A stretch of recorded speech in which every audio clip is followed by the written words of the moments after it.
দুর্গা পুজো। এই পুজোতে আমরা প্রতিটা বাঙালি মেতে উঠি।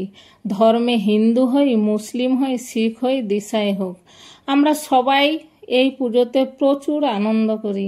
কেননা এই পুজোতেই সব থেকে বড় ছুটি আমাদের। এই ছুটিতে সবাই যে যেখানে পারে ঘুরতে যায়, পিকনিকে যায়। এই পুজোর জন্য সারা বছর রুটিন বানাই এই পুজোতে কোথায় কতদিন থাকা হবে। আমরাও এর ব্যতিক্রম নয়। আমাদেরও ছুটি সাজানো থাকে যে কোথায় যাব, কোথায় থাকব। তার মধ্যে আমাদের রুটিন ছিল প্রথমে যাব বাবার বাড়ি 2-1 দিন থাকব। তারপরে ওখান থেকে যাব বহরমপুর ছোট বোনের বাড়ি 2-1 দিন থেকে ওখান থেকে যাওয়া হবে কলকাতা। আমার বড় দাদা থাকে চাকরি করে দাদার ওখানে থাকা হবে 5-6 দিন। তারপরে ওখান থেকে সবাই ঘুরে আসবো আবার আমাদের বাড়ি থেকে যাওয়া হবে বড় দিদির বাড়িতে থাকা হবে 2-4 দিন। তারপরে আবার বাবার বাড়ি 2-1 দিন থেকে এবার সবাই নিজের গন্তব্যে নিজের চাকরিতে জয়েন করবে। এই রকম প্রতিটা বাঙালিরই রুটিন করা থাকে। যেমন ভাবনা তেমন কাজ। প্রথমে চলে গেছিলাম বাবার বাড়িতে সকাল সকাল মা বড়া বানিয়ে দিল ছোট বোনের বাড়ি নিয়ে যাওয়ার জন্য। খেলাম এবং বেঁধে নিলাম।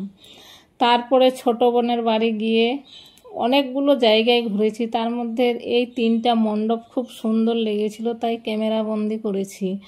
প্রথম মণ্ডপটা হলো জয়পুরের হাওয়া মহলের অনুকরণ করে বানানো হয়েছে। দ্বিতীয় মণ্ডপটা হলো পাঞ্জাবের স্বর্ণ মন্দিরকে অনুকরণ করে বানানো হয়েছে। তৃতীয় মণ্ডপটা হলো দিল্লির লোটাস টেম্পলকে অনুকরণ করে বানানো হয়েছে।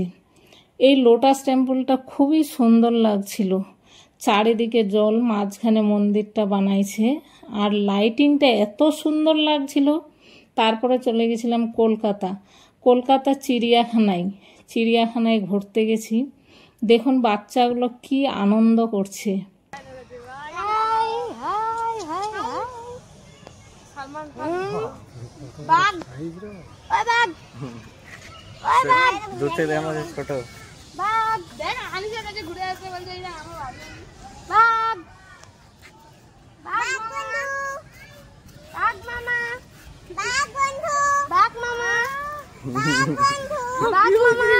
তোমাদের কথা বলে বুঝতে পারছো?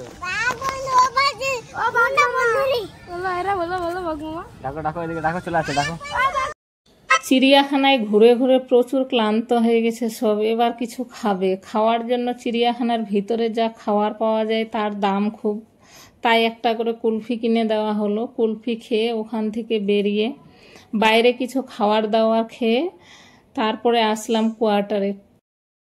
ভিডিওটা অনেক বড় হয়ে গেল। এর পরের ভিডিওতে কলকাতার বাকি জায়গাগুলোর ভিডিও দিব এবং ইটাহারে পুজোতে কি করলো বাচ্চাগুলো, ইটাহারের পুজোর ভিডিও দিব। আসসালামু আলাইকুম, ধন্যবাদ।